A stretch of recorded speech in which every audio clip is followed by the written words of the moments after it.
लोकसभा चुनाव से पहले कांग्रेस को बड़ा झटका लगा है। दिग्गज कांग्रेसी नेता टॉम वडक्कन भारतीय जनता पार्टी में शामिल हो गए हैं। टॉम वडक्कन ने कहा कि पुलवामा आतंकी हमले के बाद जिस तरह कांग्रेस ने सवाल खड़े किए उससे वो काफी नाराज हैं। उन्होंने कहा कि पार्टी का रुख देश के खिलाफ होता जा रहा था, इसलिए उन्होंने पार्टी छोड़ने की ठानी।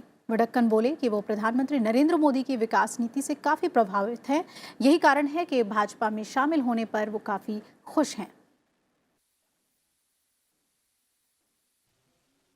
ये देश प्रेम की बात है।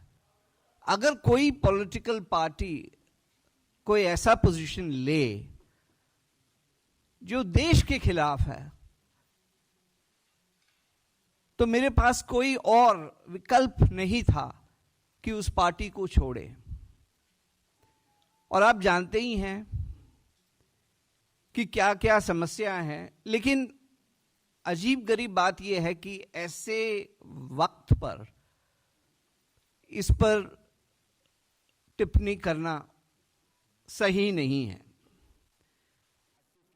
वहीं टीएमसी विधायक अर्जुन सिंह ने भी आज भाजपा ज्वाइन कर लिया। उन्होंने मुकुल रॉय और कैलाश विजयवर्गीय की मौजूदगी में पार्टी की सदस्यता ली। अर्जुन सिंह ने कहा कि जो टीएमसी कभी मां, माटी और मानुष की बात करती थी, अब वो सिर्फ और सिर्फ मनी मनी करती है। सिर्फ एम माँ माटी मानुष अब सिर्फ मनी मनी मनी रह गई है। इस पार्टी के साथ रहना, हम लोग जैसे लोग जिन्होंने वामपंथी लड़ाई हम लोग एक साथ लड़ा और वामपंथी को ख़त्म किया, इस दिन के लिए नहीं जो दिन आज हमें देखना पड़ रहा है। लोकसभा चुनाव की तारीखों का ऐलान होने के साथ ही राजनीतिक दलों ने अपने अपने उम्मीदवारों का ऐलान करना शुरू कर दिया है। इसी कड़ी में महाराष्ट्र में शरद पवार के नेतृत्व वाली राष्ट्रवादी कांग्रेस पार्टी ने उम्मीदवारों के नाम का ऐलान किया। हालांकि एनसीपी कांग्रेस ने महाराष्ट्र के लिए सीटों का औपचारिक बंटवारा घोषित नहीं किया है। एनसीपी की ओर से जारी पहली लिस्ट में शरद पवार की बेटी और मौजूदा सांसद सुप्रिया सुले को बारामती से टिकट दिया गया है। इसके अलावा संजय दीना पाटिल को मुंबई उत्तर पूर्व से, आनंद परांजपे को ठाणे, सुनील तटकारे को रायगढ़ से उम्मीदवार बनाया गया है।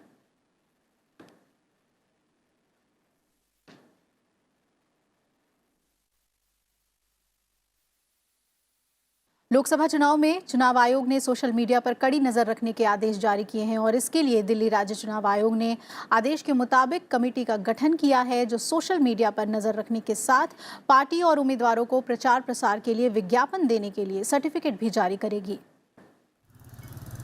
चुनावों में प्रिंट, इलेक्ट्रॉनिक और रेडियो विज्ञापनों पर नजर रखने के साथ आयोग ने सोशल मीडिया पर भी कड़ी निगरानी रखने की पूरी तैयारी कर ली है।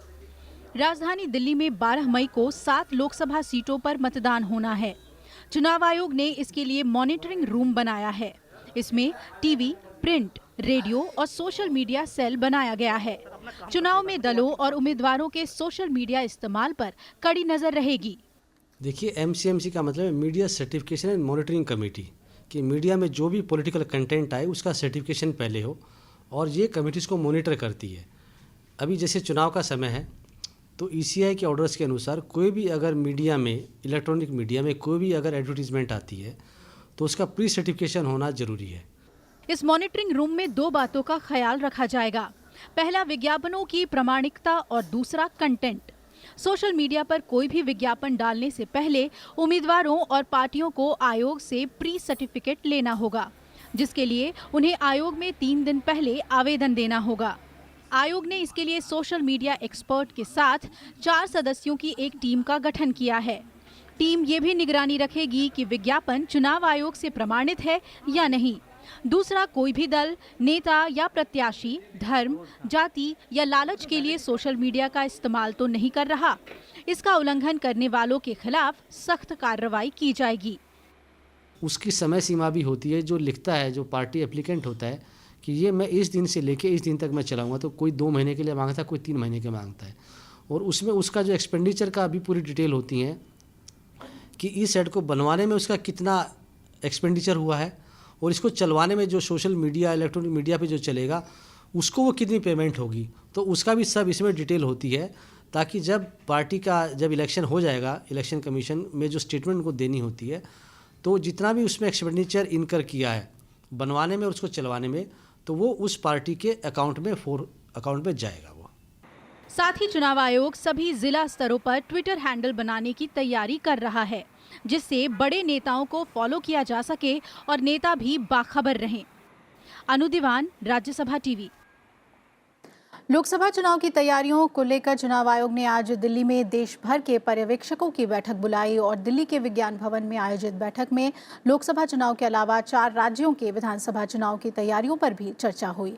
मुख्य चुनाव आयुक्त सुनील अरोड़ा ने पर्यवेक्षकों को उनकी भूमिका को याद दिलाते हुए कहा कि चुनावी ड्यूटी के दौरान किसी भी प्रकार की त्रुटि न होने पाए। मुख्य चुनाव आयुक्त ने हाल में विधानसभा चुनाव में ईवीएम और वीवीपैट के पारदर्शी इस्तेमाल का भी जिक्र किया। उन्होंने अधिकारियों को बताया कि चुनाव आयोग एक ऐसी अनूठी संस्था है जो 1950 से लोकतांत्रिक प्रक्रिया के आधार पर काम कर रही है। बैठक में भारतीय प्रशासनिक सेवा, भारतीय पुलिस सेवा के अलावा केंद्रीय सेवाओं के करीब 1800 अधिकारी शामिल हुए।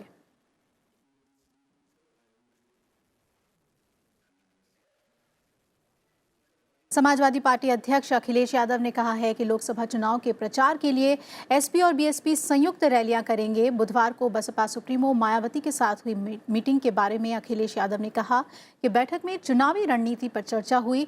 दोनों दलों ने सपा बसपा की रैली के बारे में बात की और साथ ही दोनों दलों की साझा रैली को लेकर प्लान भी बन चुकी है। समाजवादी पार्टी ने भी कई प्रत्याशी तय कर दिए हैं, बहुजन समाज पार्टी ने भी तय किया है। अब सीधा जनता के बीच जाने का समय आ गया है और कल की जो मुलाकात थी वो यही थी कि बहुत जल्दी रैलियां कहाँ कहाँ होनी हैं और किस तरीके से लोकसभाओं के बीच में रैलियां हो जाएं, जिससे कि जनता में जॉइंट रैली हो जाएं, एक संदेश चला जाए। बहुत जल्दी उसका भी कार्यक्रम आपको मिल जाएगा कि जॉइंट रैली पहले फेज़ में कब है, सेकेंड फेज़ में कब होगी या बीच में और किसी क्षेत्र में जाना होगा वो कब होगी। बहुत जल्दी कार्यक्रम घोषित हो जाएगा। कांग्रेस अध्यक्ष राहुल गांधी आज केरल के दौरे पर हैं। राहुल गांधी ने केरल में पार्टी के प्रचार अभियान की औपचारिक शुरुआत की। राहुल गांधी केरल के त्रिशूर पहुंचे, जहां उन्होंने मछुआरों की संसद में उनकी समस्याओं को लेकर वार्ता की और कहा कि अगर कांग्रेस की सरकार बनती है तो सरकार बनते ही मछुआरों से संबंधित मंत्रालय का गठन किया जाएगा, जो इन परेशानियों को दूर करने के लिए कदम उठाएगा। इस दौरान राहुल गांधी ने कहा कि केंद्र में कांग्रेस की सरकार बनने पर न्यूनतम आमदनी का प्रावधान करेंगे और अगर देश के लोगों को रोजगार देना है और बैंकिंग सिस्टम को सुधारना है तो इसके लिए कई कदम उठाने होंगे। इसके अलावा कांग्रेस अध्यक्ष ने कोझिकोड में भी कार्यकर्ताओं की एक विशाल रैली को संबोधित किया।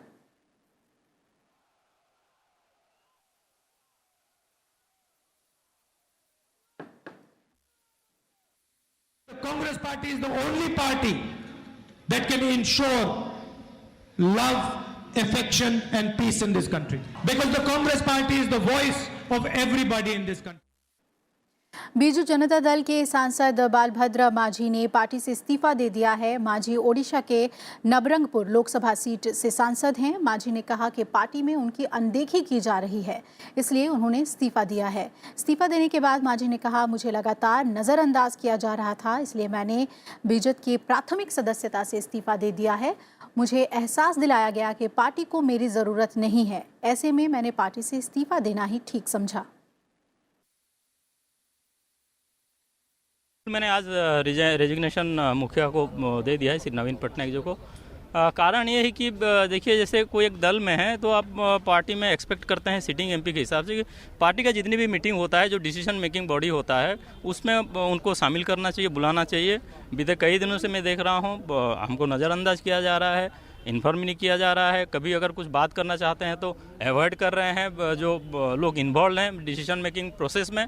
तो मुझे लगा कि शायद और बीजेडी को मेरा ज़रूरत नहीं है। और साथ साथ सबसे बड़ा बात है कि ये मेरा आत्मसम्मान का बात है, मतलब मेरे को इंसल्ट हो रहा है जैसे मैं लग रहा है।